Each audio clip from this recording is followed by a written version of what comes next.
Assalamualaikum warahmatullahi wabarakatuh.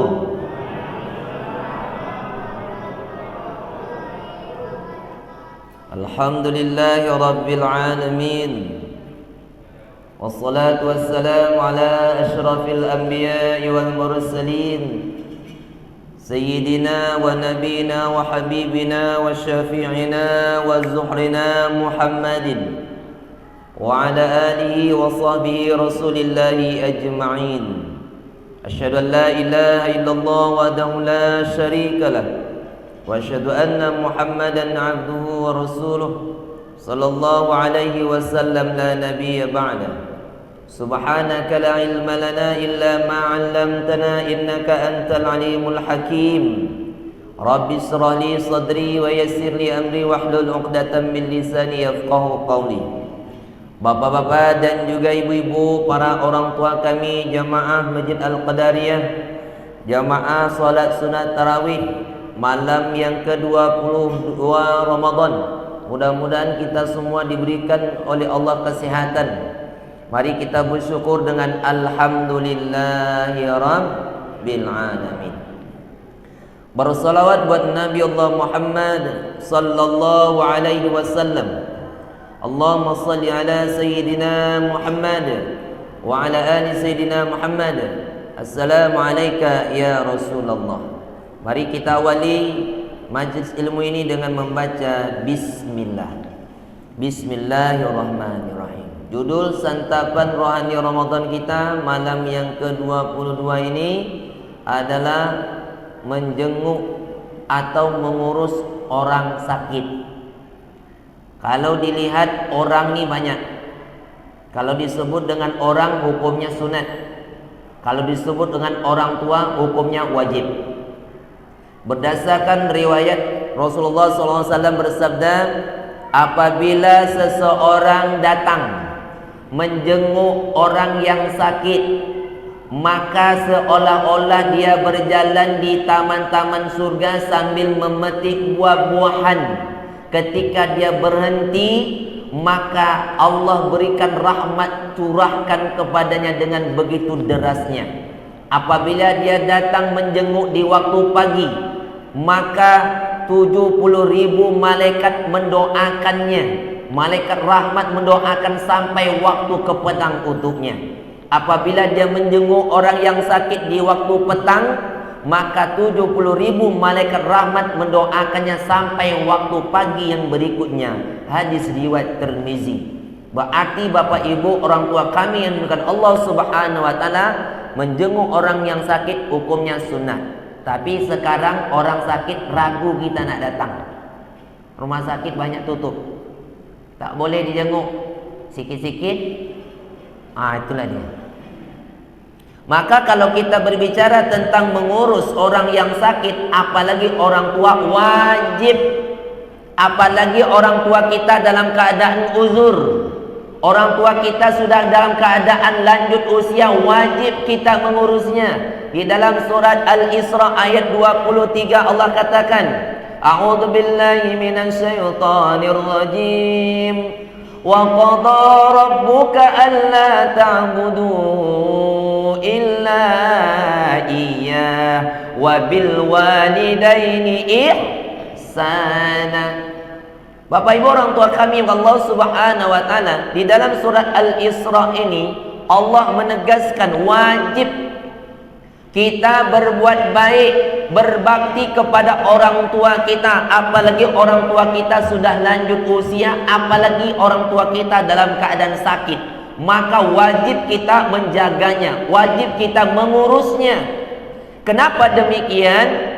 Hubungan orang tua dengan Allah itu sangat dekat. Pertama kepada Allah, yang kedua kepada orang tua.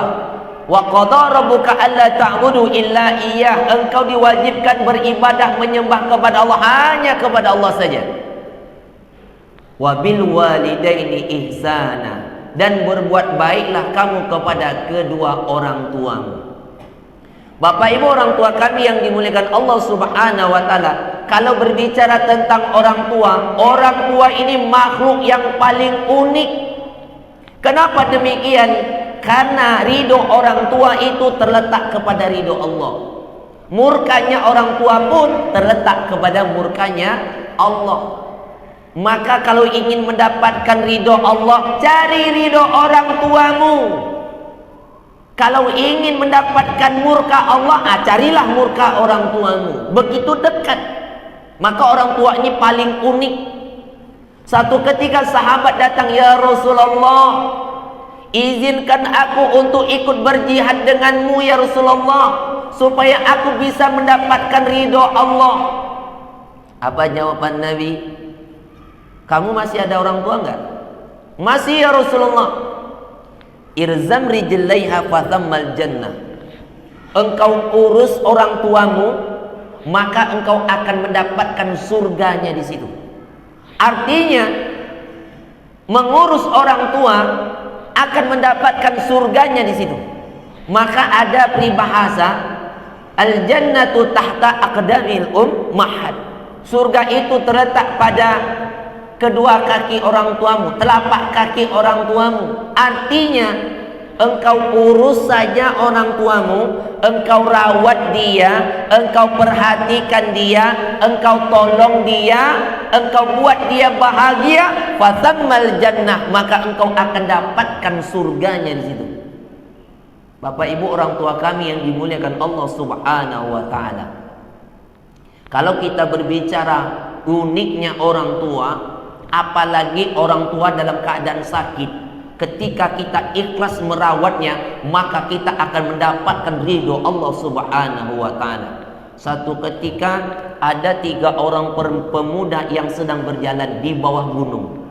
Tiba-tiba datang batu besar jatuh. Ketika orang ini lari mencari tempat berlindung, ada gua di situ, masuk mereka bertiga. Akhirnya batu gua itu ikut juga menutup pintu gua tersebut. Disitulah mereka terkurung di dalam gua, tak bisa keluar. Akhirnya mereka berdoa, tapi doa mereka ini berbeda.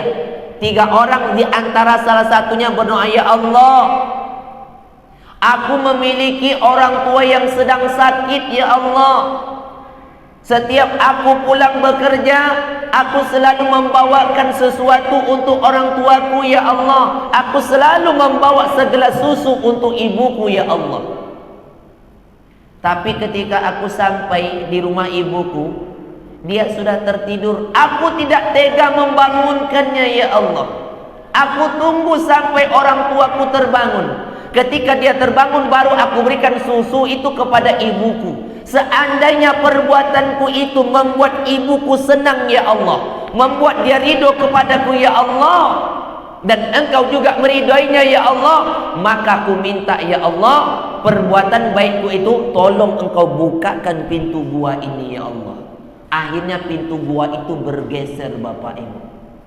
Bapak Ibu orang tua kami yang Allah Subhanahu wa taala, begitu besarnya, begitu banyaknya pengorbanan orang tua kita untuk kita. Ketika dia dalam keadaan sakit, jangan kita sia-siakan. Mari sama-sama kita bantu, kita tolong, kita perhatikan selagi orang tua kita masih ada. Siapa contohnya? Uwais Al-Qarni. Kalau kita melihat kisah Nabi ini, Nabi katakan bahwasanya, "Wahai sahabatku, satu saat nanti ada seorang pemuda yang akan naik haji ke Mekah ini. Kalian kalau bertemu dengan dia, kalian boleh minta doa melalui mulutnya itu." Kenapa ya Rasulullah kami harus minta doa orang yang jauh di sana itu? Karena doanya dikabulkan oleh Allah. Bapak Ibu orang tua kami yang dimuliakan Allah Subhanahu wa taala, ketika Uwais Al-Qarni merawat ibunya yang sedang sakit, ibunya sudah tua, ibunya juga buta, kepengen dia ingin membahagiakan orang tuanya, bagaimana caranya untuk bisa membawa ibunya untuk berangkat haji? Maka dia lakukan itu dengan menggendong ibunya berjalan kaki dari Yaman ke Mekah. Naik kendaraan onta saja 40 hari. Tetapi Uwais Al-Qarni berjalan kaki sambil menggendong ibunya. Apa kata ibunya? Wais, kenapa engkau lakukan ini, Wais? Engkau tak pikirkan jarak tempuh kita jauh. Engkau tidak pikirkan yang engkau gendong ni ibumu. Engkau tak pikirkan kakimu luka, capek, berdarah, Wais. Apa kata Wais? Wahai ibunda, seandainya perbuatanku ini adalah untuk membalas jasa-jasamu, air susumu yang ku minum yang masih mengalir di dalam tubuhku ini, engkau sanggup berhutang demi aku. Engkau sanggup tidak tidur nyenyak demi aku. Engkau sanggup lapar demi aku. Engkau sanggup tidak tidur ketika aku sedang dalam keadaan sakit.